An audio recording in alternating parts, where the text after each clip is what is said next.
Alrighty, my Pilates people, we are back. I want to show you an exercise that isn't specifically Pilates. It's something a chiropractor had taught me, so I call it the chiropractic exercise. It's something I like to give to people, particularly if you're very sedentary and not using your legs a lot. We all get very tight in this area, right? And you're like, oh, I'm in pain, I can't walk.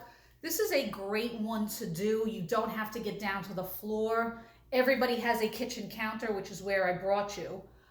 Also, depending on your household, you may have a dining room table, which I would suggest because it's just a little bit lower. For me, I did this on my kitchen counter. It's a pinch too high. Not everybody has a Cadillac, and I wanted to be able to show you on something that is in your household, right? So most people will have a kitchen counter. So what you're going to do, oh, let me put my hair up for this as well so I can see you. We're gonna get sexy again, ready? All the pussycats, I'm gonna have to show them to you. They're all lined up. They think they're eating right now. It's not eating time. It's not too bad. It's a little high. All right, so what you wanna do, you wanna find a kitchen counter, tabletop. You want something stable. Be careful you don't do this. Possibly on a couch, might be like the top of a couch. The couch might move. A bed is okay, but it's a little low and it's a little too soft. You're gonna have to put stuff like pillows to prop up on, and they have to be thick enough, hard enough pillows depending on your household. So just keep that in mind. Kitchen counter or a dining room table is preferable. And again, this isn't specifically Pilates, but it will help stretch your lower back and work your legs. So it's actually, to interrupt again, myself, I look at it as it's a modified downward dog. Anybody who's done yoga or has seen a downward dog, it's basically that modified, because the whole point is to send your hip bones away from your heels, and that's the stretch you're getting. And you know, your teachers in class, if anybody here is familiar with yoga, they're pulling on your hips to lengthen you because the tendency is to hold it there. And I really want you to think about your hips. As a matter of fact, while we're speaking, I'm also going to get a bowl, since we're in the kitchen, because I often think about my hips as a bowl, right? I often think about this scoop in here, right? It's the hollow part of the bowl, and shifting them, because we don't realize that our hips can shift, because depending on our issues, and if you are a sway back, you have to realize, and it's right, the tendency is to do that with the hips, right? I have to put this bowl sideways, right? You want to think about your hips being more mobile than you realize, or that you can articulate them in a way that maybe you don't normally articulate them. The wall is one way to help start doing that, because you do have to shift your hips underneath a little bit, or what feels like you're shifting your hips underneath. If you are a sway back, you are going to be shifting your hips underneath, and or lengthening your tailbone down. And I'll get into some Romana words later on about that. But right now we're working on our chiropractic stretch. So there's the bowl. I'm going to leave it over here for a moment. You want to find countertop. I like to put my elbows on with my palms up, because it also helps to stretch the upper back as well. It's not just the lower back. And what you want to do, you're here. This is helping hold you.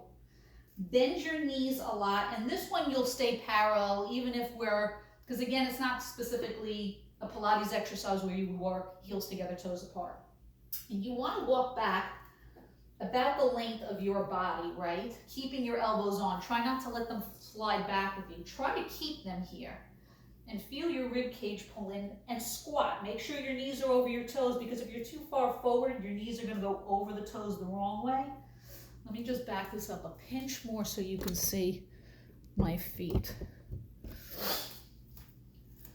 That's a little bit better.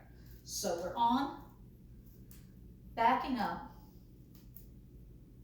bend the knees a lot. Now, most people who are tight in the lower back, you see how round my lower back is underneath me? The goal is to shift your hips out. And I always tell my ladies it's being unladylike, but for men it's unladylike too. You want to shift where your tailbone is going out. And you're going to notice this, and this is where something you might try to pull a camera out so that you can turn it around and look at yourself, or a mirror if you have one available.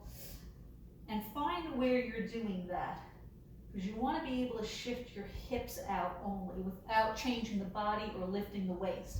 Because the tendency is people do this, right? And that's where we're tight, is this spot. It's like from here to here, right? That if we're bent and stretching that out, you try to keep that. I always say, think about sending your tailbone up to the ceiling and use that to straighten your legs. Now, some of you might only get this far and feel like a massive stretch. By the way, some of you might just start shifting your hips this way and feel a massive stretch and feel your legs on fire. Both are correct. Congratulations. Just keep doing that. The more you do this, if you decide to do this daily, you will get more strength and flexibility in both. So I'm sending my tailbone out because I'm a little tight back there too, and stretching my legs. Now, when you get better at this, where this feels pretty decent to do and you're not like dying and on fire, it will take at least, oh, see now, I can walk out a little further because I'm arching too much in my upper back. I can see it. But it's also because this is too high for me. I just want to pull my rib cage in a little bit and stretch. So keeping this, and you can still see me.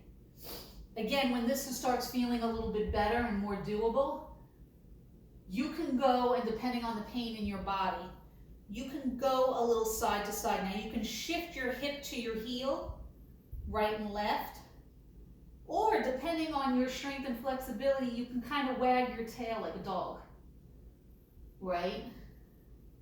Where you're not shifting the same way. It depends on your body and how you're feeling. If you do that and do both sides evenly, find your center. And again, one more time, just stretch the legs up. Let me see my rib cage. Good. Give yourself a moment here, and then turn your palms down, bend your knees, and walk forward. Now, this is the hard part for a lot of people. You can either keep your hands here, or you can put them here, depending on your body and how you feel. If you feel like you need the stability, stay here. Pull that stomach in. Pull your powerhouse in. Send your tailbone down. Keep your knees bent. And roll up your spine. The hard part is rolling up the spine. A lot of people don't realize, I just took my hand on, but that's okay. They don't realize they get here and they do this, right? Don't let yourself do that. The whole point is so that you can get some articulation back into your body so that you have strength and flexibility. I would love to hear from you if you try this exercise. Again, it's not specifically Pilates. We are working up to doing a lot of things, and it's one of the ones I like to give people who are newbies and or have been doing Pilates for a while. It's a great exercise just to kind of get into the body a little bit. So if you try it, let me know. Again, if you have injuries, ailments, questions, concerns, reach out. I am here. I would love to talk to you. Make comments down below or email julia@clinginggracepilates.com. So many blessings. I love you. See you next time. Bye.